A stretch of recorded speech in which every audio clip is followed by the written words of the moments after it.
로스팅에 의한 물리적 변화 색상 좀 더 설명드리도록 할게요. 자, 또 하나의 사진이 나오죠? 예, 앞전에 봤던 사진과는 살짝 다른데 내용은 동일해요. 자, 맨 왼쪽 줄 가장 첫 번째 있는 게 생두죠. 색깔은 초록색. 그러던 것이 이렇게 밑으로 가면서 변화가 돼서 맨 오른쪽 제일 하단 부분에 있는 까맣게 변하는 거. 예. 자, 로스팅 초반 몇 분 동안 엽록소가 분해되면서 생두가 녹색에서 노란색으로 변화한다. 이렇게 되어 있습니다. 예, 생두는 식물의 씨앗이죠. 그렇기 때문에 엽록소를 당연히 가지고 있고 그 엽록소의 색깔 때문에 이렇게 녹색으로 보이는 거예요. 그런데 이런 엽록소가 분해가 돼요. 그러면 생두가 녹색에서 노란색으로 변화하게 되는 거죠. 예, 그리고 로스팅이 계속 진행되면 생두는 마이야르 반응에 의해서 노란색과 황토색, 연한 갈색을 띠게 된다. 이렇게 되어 있습니다. 자, 여러분 마이야르 반응, 메일러드 반응이라고도 하는 이 반응 혹시 한 번씩은 들어보셨을 것 같은데 이 마이야르 반응은 뭐냐면요. 당분하고 그 다음에 단백질 있죠? 네, 이런 단백질이 만나다 보면 색깔이 노르스름하게 변화가 되고 약간 달달한 향기를 띠는 것을 이제 이 마이야르 반응이라고 하는데요.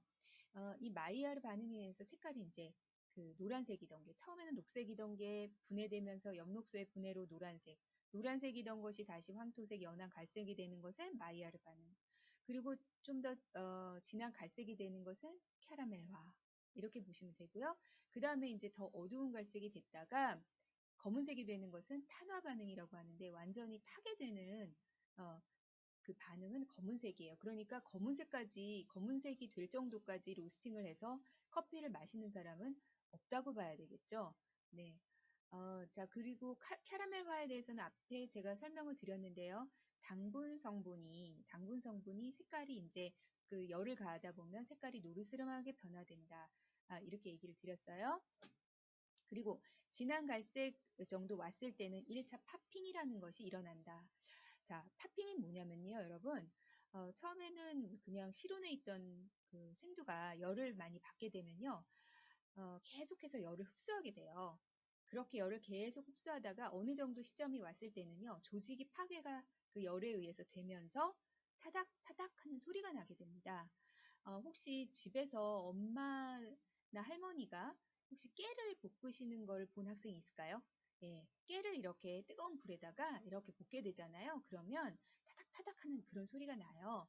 동일합니다. 그래서 열을 처음에는 이렇게 받게 되면 흡수하던 것이 이제는 조직이 파괴되는 그런 소리다라고 보시면 되는데 이것도 1차 파핑과 그 뒤에 나오는 2차 파핑은요. 로스팅을 할 때 로스팅하는 사람이 어느 정도 지금 로스팅이 진행이 되고 있구나. 나는 언제 정도의 로스팅을 종료해야겠구나 라고 이렇게 파악하는 하나의 지표가 되는데요. 1차 파핑이 터지는 것을 보면서 지금 지금 내가 볶고 있는 어, 생두가 이 정도의 시점까지 왔구나라는 것을 눈으로 확인하지 않아도 그 소리만 듣고도 지금 확인할 수가 있다는 거예요.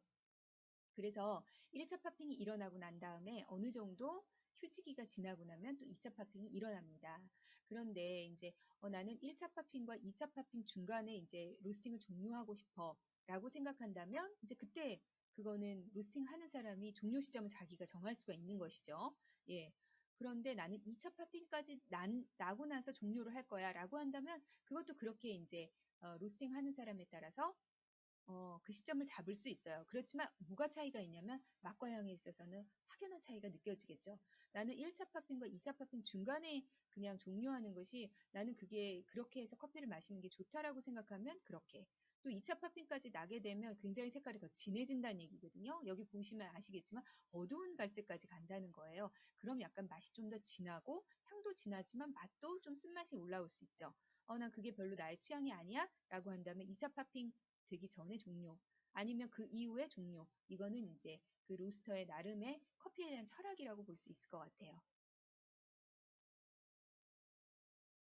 자, 다음은 물리적인 변화 무게예요. 예. 생두가 열량을 전달받으면 가지고 있던 수분이 증발되면서 무게가 84에서 85가량 감소한다. 여러분 이거는 제가 아까 사진 통해서 보여드렸죠? 처음에 이제 이 사진 말고요. 요 전에 있던 사진 한번 기억을 해보시겠어요? 예, 생두가 그냥 녹색이던 것이 처음에 불을 가하니까 어떻게 되든가요? 표면이 좀 쭈글쭈글해지면서 크기도 감소하는 것을 여러분 보셨어요. 자, 그 얘기는 가지고 있던 수분이 약 11에서 한 13% 정도라고 한다면 그 수분이 뜨거운 열에서 증발이 됐다는 얘기고요. 예, 그러면서 무게도 84에서 85%가량 가벼워졌다라는 거죠. 전반에는 수분이 증발했고 후반으로 가면서 성분이 또 산화하거나 분해돼서 이렇게 무게가 가벼워진 것입니다. 다음은 부피의 변화예요. 크기. 자, 열량을 지속적으로 전달하면 드럼 내부의 온도가 높아지면서 생두가 열을 흡수한다. 예, 계속 설명했던 거예요. 그로 인해 이산화탄소와 수증기가 생두 표면에 분포되어 있는 구멍으로 배출되면서 단단한 조직에 영향을 미치고 센터컷이 벌어지면서 내부 열 전달이 가속화된다. 예, 무슨 얘기냐면 생두 안에 이제 수증기와 이산화탄소가 생겨나고 뭐 수증기는 저기 수분에 열을 가하면 당연히 수증기가 생기겠죠? 예, 그러면서 생두 표면에 분포되어 있는 구멍이 있어요. 눈에는 보이지 않죠. 하지만 아주 미세한 구멍입니다. 이런 구멍을 통해서 배출이 되기 시작해요. 그러면 생두는 원래 단단해서 단단한 조직에 영향을 미치게 되면서 센터컷, 그 생두의 가운데에 있는 선 있죠? 이 선이 벌어져요. 그러면서 열 전달이 계속해서 가속화가 된다는 얘기예요. 그러다 보면 그 결과 생두가 부풀어 오르게 되고 세포 조직이 팽창하면서 부피가 증가하게 되는 거죠. 크기가 커진다는 얘기예요. 그러면 이제 그 생두가 원래 가지고 있던 작은 구멍, 이거는 더 커지죠. 예. 그래서 제가 설명드렸지만 눈에는 보이지 않지만 원두는 표면에 뽕뽕뽕뽕 구멍이 뚫려져 있는 다공질 구조로 되어 있다. 기억나세요? 네. 생두는 이산화탄소와 수증기가 많이 발산되면 될수록 부피는 늘어나고 세포 조직은 약해진다. 예, 크기 커진 거 보셨잖아요. 거의 2배 정도 막 한 1.5배 정도 커진 거 보셨어요. 예, 그리고 세포 조직은 물러진다. 약해진다라는 뜻이 바로 물러진다라는 거예요. 부서지기 쉽게끔. 즉 부피는 50에서 100%까지 증가되지만 밀도는 약해지는 거다. 크기는 더 커진다는 얘기지만 그 밀도 훨씬 약해져서 잘 부서지기 쉽다. 품종, 재배고도, 가공 방식, 보관 방법, 수분 함량은 생두 밀도에 영향을 미치고 따라서 생두에 따라서 열량을 다르게 줘야 된다. 예, 어떤 것들은 굉장히 단단한 생두들이 있어요. 그럴 경우에는 좀 더 많은 열량을 좀 더 비교적 상대적으로 긴 시간에 줘야 돼요. 하지만 그렇지 못하고 너무 밀도가 단단하지 않은 생두들 그런 경우에는 너무 과하게 열을 줬을 경우에는 탈수가 있겠죠. 네. 거기 보시면 그러지 못할 경우 팽창은 원활하게 이루어지지 않고 또 골고루 익지 못한다라고 하는 건 어떤 것, 이 얘기는 겉에는 타고 속에는 안 익는다. 뭐 이런 얘기가 될 수 있겠죠. 그래서 로스터라고 하는 그러니까 로스팅을 전문으로 하는 그런 분들은요, 이제 굉장히 많은 숙련도가 필요해요. 다른 사람한테 내가 로스팅한 커피를 팔 정도다라고 한다는 거는 뭐 그냥 쉽게 팔 수 있는 부분이 아니겠죠. 숙련을 통해서. 예, 그래서 이런 어떤 그 로스터가 탄생하는 것이고요. 또 정말 오랫동안 로스팅을 해오신 분들, 그리고 아주 크게 로스팅 사업을 하고 계신 분들 중에서 얘기를 들어보면, 처음에 이런 과정들을 익혀가는데 쉽게 되지 않아서 정말 생두 한 포대 거의 60kg 뭐 이런 것들을 몇 포대를 버리고 또 버리면서 연습을 많이 했다라고 하더라고요. 어떤 일이든지 정말 쉽게 되는 일은 없는 것 같아요. 네, 계속해서 보겠습니다. 로스팅에 의한 물리적인 변화, 이번에 향기죠. 자, 미니트 0 가보시면 생두예요. 이 생두는 사실은 향을 가지고 있기는 한데요. 어, 약간 매콤한 그런 향이에요. 그러니까 고추를 말릴 때 매콤하게 올라오는 그런 향들이 있거든요. 그거와 유사합니다. 그리고 생두가 신선하면 신선할수록 이런 향이 더 강하게 올라와요. 예, 그러던 것이 자, 이제 수분이 증발이 되는 거예요. 로스팅을 하다 보니까. 미니트 5 가면 거기 이렇게 수분이 되게 많이 증발돼서 약간 표면이 쭈글쭈글한 거 보이시죠? 예, 이때는 어떤 향이 올라오냐면요. 퀴퀴한 향이 올라온다라고 되어 있어요. 자, 퀴퀴한 향이라고 하면 여러분 왜 먼지가 굉장히 많은 곳에 이렇게 가보면 먼지에서 나는 냄새가 있거든요. 퀴퀴한 냄새? 예, 그런 향과 비슷한 향이 올라옵니다. 예, 그러면서 쭉 가다가 미니트 12 부분 보실래요? 거기 보면은 색깔이 노르스름하게 변하죠. 이때부터는 단향이 올라오기 시작해요. 단향이라고 하면 아주 뭐 달콤한 그 사탕이나 뭐 이런 데서 올라오는 그런 향은 아니고요. 약간 달달하다, 달달한 느낌인데 약간 그런 뉘앙스라고 보는 게 더 맞을 것 같아요. 예, 그러던 것이 미니트 14까지 가다 보면 진짜 여기에서는 달콤하네. 정말 달달한데 이런 느낌이 많이 느껴질 만큼 달콤한 향이 올라오고요. 그리고 미니트 15단계에 가다 보면은 이제 신향이라고 돼 있는데 시큼한 향이에요. 예, 향이 바뀌어요. 단향은 더 이상 느껴지지 않고 이제 시큼한 향이 올라오게 되죠.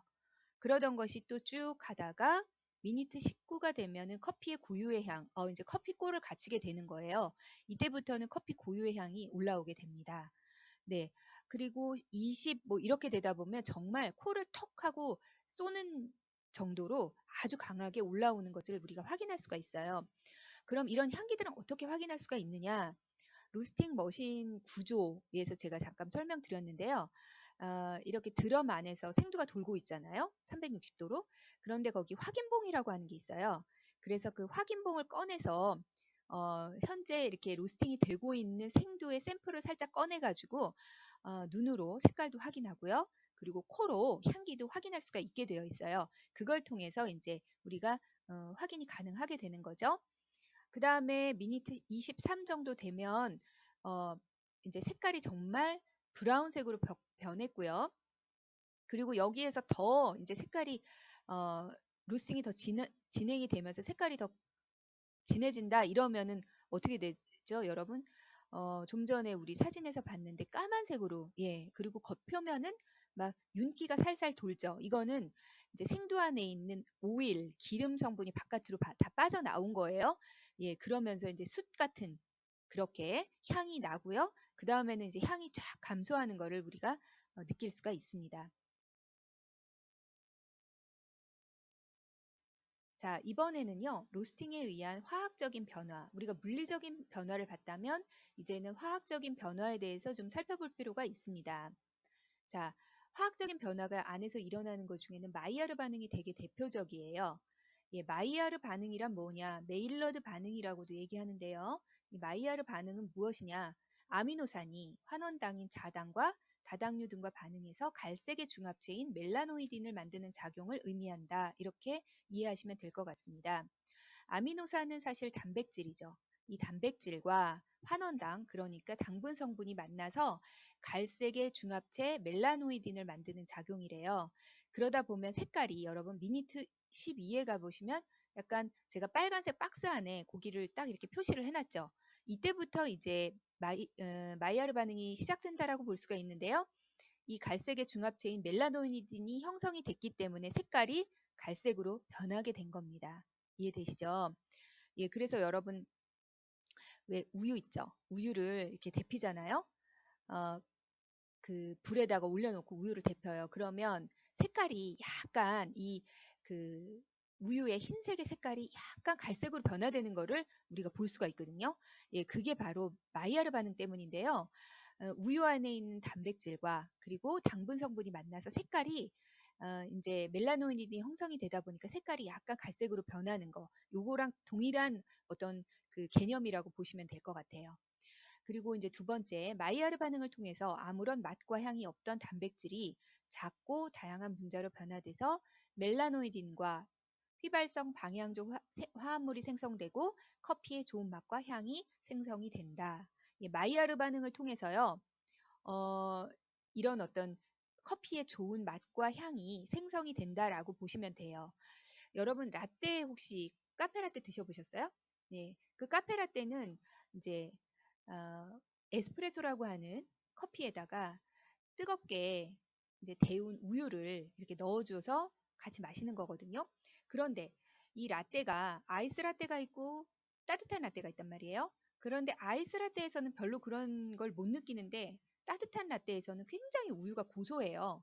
바로 그것도 아까 말씀드린 거하고 동일하게 우유를 데우잖아요. 그러면 이런 단백질과 당분 성분이 만나서 색깔이 살짝 노르스름해진다고 얘기했죠?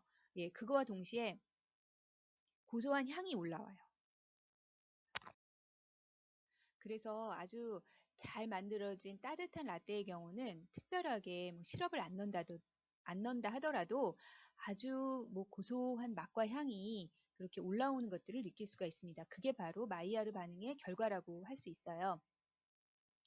자, 세 번째, 생두 내부의 온도가 상승하여 130도부터 많은 수분이 증발하는데 생두의 색상이 노란색으로 변할 때 마이야르 반응이 시작이 된다. 그러니까 마이야르 반응은요, 로스팅에 있어서는 약 한 130도 정도부터 시작이 된다고 볼 수가 있고요. 이 과정에서 생기는 향은 슈가 브라우닝 계열이다.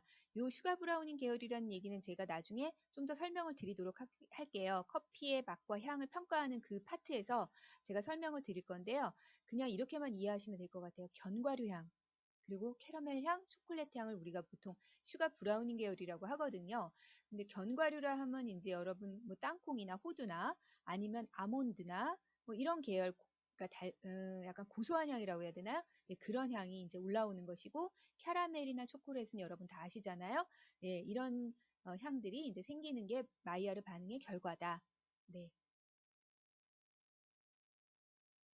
다음은 캐러멜화입니다. 여러분 캐러멜화는 다 잘 아시죠?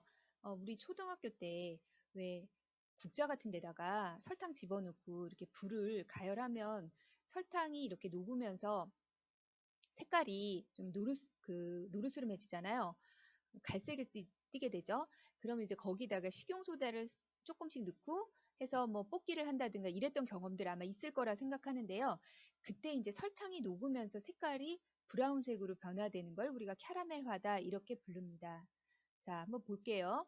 아미노 화합물이 없는 환경에서, 그러니까 단백질이 없는 환경에서 가열한 당류의 분해와 산화산물의 중합에 의해서 달콤하고 고소한 향이 만들어지는 갈색화 작용이다. 말은 어려운데요. 아까 제가 말씀드렸던 것처럼 이해하면 될 것 같아요. 예, 그러니까 그냥 당류가 열에 의해서 색깔이 아, 갈색으로 변화되는 갈색화 작용이다. 이렇게 이해하시면 될 것 같습니다. 열이 반드시 필요하므로 지속적인 에너지가 있어야 하며 분해나 중합을 통해서 다양한 형태의 분자들이 생성이 되고 이 물질들의 조합에 따라서 향미가 달라진다. 네, 그래서 향미가 어떻게 나냐면 되게 달콤하게 올라오는 것을 볼 수가 있다. 세 번째는요, 170도부터 시작이 된다. 이렇게 돼 있어요. 그런데 아까 여러분 메일러드 반응은 130도부터였죠? 예, 그러면 이제 이 캐러멜화는 170도부터 시작이 돼서 조금 더 로스팅이 진행이 되면서부터 시작이 된다고 볼 수가 있고요. 거기 옆에 사진에 보면 제가 또 빨간색 박스 안에 이렇게 원두를 표시해 놓은 게 있는데요. 지금 이게 갈색화 작용, 그러니까 캐러멜화에 의해서 색깔이 갈색으로 변한 그런 그 우리 단계를 보실 수가 있어요. 예, 이때부터 일어난다라고 이해하시면 될 것 같습니다. 휘발성 방향족 화합물을 생성한다. 이때 열 공급이 좀 약하다. 그럴 경우에는 어떻게 되느냐? 플레이버는 느낄 수 있지만 아로마가 약한 커피다. 플레이버라고 하는 거는 커피의 맛과 향을 통칭하는 거라고 그랬어요. 그래서 커피 맛이 좀 약간 느낄 수는 있어요. 그렇지만 좀 약해요. 그리고 아로마가 약하다. 그 얘기는 이제 향기도 약하다는 얘기예요. 그러니까 전체적으로 열 공급이 좀 약해지면 캐러멜화가 원활하게 일어나질 않다 보니 향기나 맛이 좀 약한 커피가 될 수 있다. 반대로 과도하게 열을 줬다라고 한다면 아로마는 좋아요. 향은 좀 강하게 올라와요. 하지만 플레이버 맛은 약하고 또 쓴맛이 너무 강하고 타버린 거죠. 그러니까 맛은 이제 전체적인 맛은 좀 약하지만 쓴맛만 강한 커피가 된다라는 얘기예요. 다른 맛이 느껴지지 않고요. 쓴맛이 너무 강하게 올라오다 보니까 다른 뭐 단맛이라든지 아니면 신맛이라든지 이런 거는 별로 없고 쓴맛만 강한 그런 커피가 된다는 거예요. 그래서 불 조절을 굉장히 조심하게 해야 된다라는 거를 이제 의미한다 이렇게 보시면 될 것 같습니다. 자, 그러면 우리 5강 여기까지 수업했고요. 다음 주 6강 때 뵙도록 할게요. 수고 많으셨어요.